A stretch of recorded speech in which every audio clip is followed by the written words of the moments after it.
Hello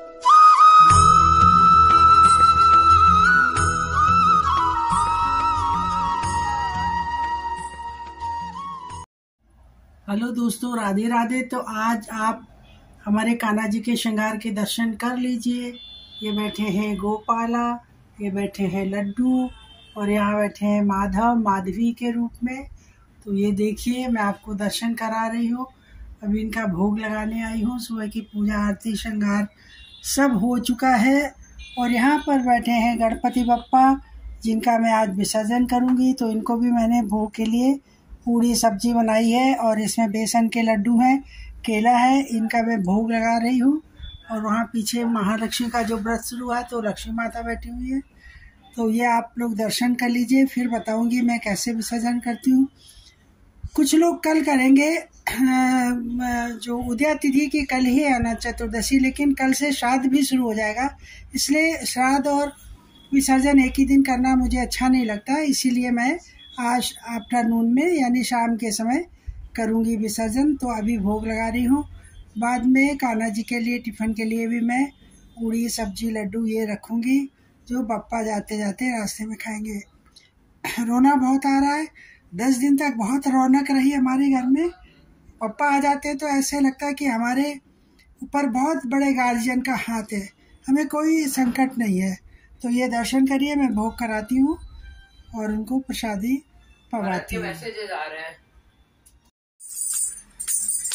आओ बप्पा भोग लगाओ, आओ बप्पा भोग लगाओ, भोग लगाओ गजानन जी, भोग लगाओ गणपति बप्पा मोरया, मंगल मूर्ति मोरया, गणपति बप्पा मोरया, मंगल मूर्ति मोरया।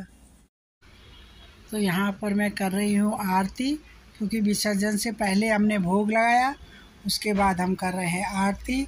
तो आज 10 दिन तक सुबह शाम आरती के दर्शन मैंने आप लोगों को करवाए हैं। आज ये मतलब विसर्जन से पहले की आरती के आप दर्शन कर लीजिए और आरती ले लीजिए। और कमेंट बॉक्स में गणपति बप्पा मोरया, मंगल मूर्ति मोरया ज़रूर लिखें और उनका आशीर्वाद प्राप्त करें। गणपति बप्पा मोरया। यहाँ पर मैं टीका कर रही हूँ विसर्जन से पहले गणेश जी का। देखिए, गुलाल लगा रही हूँ और सिंदूर, कहते हैं ना सिंदूर लाल चढ़ाए हो, तो लाल सिंदूर लगा रही हूँ मैं। और ये देखिए, मैं ये बेसन के लड्डू उनका भोग लगा रही हूँ, क्योंकि लड्डू और मोदक बहुत प्रिय है गणेश जी को। तो जाने से विसर्जन से पहले मैं भोग लगा रही हूँ। और ये छोटा सा टिफ़िन आपको दिख रहा होगा, इसके अंदर मैं लड्डू मिश्री और ये सब, कहते हैं जाते समय रास्ते के लिए टिफ़िन बनाते हैं, वैसे ही मैं बप्पा के लिए भी टिफ़िन बना के रखती हूँ जाने से पहले, कि बप्पा रास्ते में खा लेंगे जब उनको भूख लगेगी। अब जो मैंने 10 दिन तक दूध वगैरह, पान सुपारी जो भी चढ़ाया है वो सब हटा दे रही हूँ। अशोक के पत्ते वगैरह 10 दिन तक वो सब थोड़ा सूख गए हैं, इन सबको हटा दूँगी। और फिर आपको दिखाती हूँ कि मैं कैसे विसर्जन किया। और विसर्जन मैं घर में ही करती हूँ, एक भगोने में। और जब वो पूरी तरह वैसे हो जाते तो जो मिट्टी बचती है उसको मैं गमलों में डाल देती हूँ। और उसके बाद में वो साल भर तक बप्पा का आशीर्वाद हमारे ऊपर रहता है। तो अब पगड़ी, पटुका, माला सब हटा दूँगी। यहाँ पर देखिए, मैंने भगोनों में जल भर के पुष्प डाल दिए, सिंदूर डाल दिए और लौंग इलायची डाल दी। अब बप्पा जी को विदा कर रही हूँ। बहुत ही भावुक क्षण है, मुझे बहुत रोना आ रहा था, मैं बहुत रो भी रही थी। गणपति बप्पा मोरया, मंगल मूर्ति मोरया, अगले बरस तू जल्दी आ। तो इस तरह से मैंने विसर्जन किया घर में ही। और इस जल को मैं पूरे घर में सभी लोगों पे छिड़क दूँगी। आरती कर दे रही हूँ यहाँ पे और उनका आशीर्वाद ले रही हूँ। और ये टिफ़िन रख दे रही हूँ पास में, जो बप्पा के रास्ते के लिए मैंने बनाया है। बप्पा रास्ते में खाएंगे। और जब भी हमें उनकी याद आएगी, वो कहते हैं तुम मुझे अपने निकट ही पाओगे, बस ओम गंग गणपते नमः बोलने की ज़रूरत है। और बप्पा तो हमेशा हमारे आसपास ही होंगे। वगैरह रख दिया है, क्योंकि एकदम से सूना सूना लगता है। ये अशोक के पत्ते, कलश वगैरह मैंने सब हटा दिए हैं। ये अभी दीपक जल ही रहा है।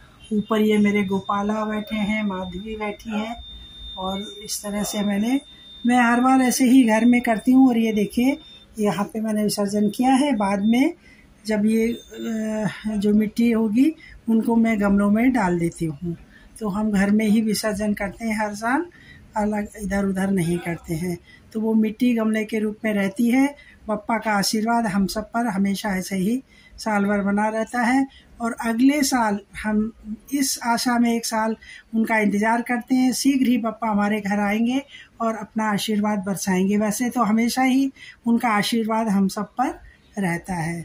तो गणपति बप्पा मोरया, मंगल मूर्ति मोरया, अगले बरस तू जल्दी आ।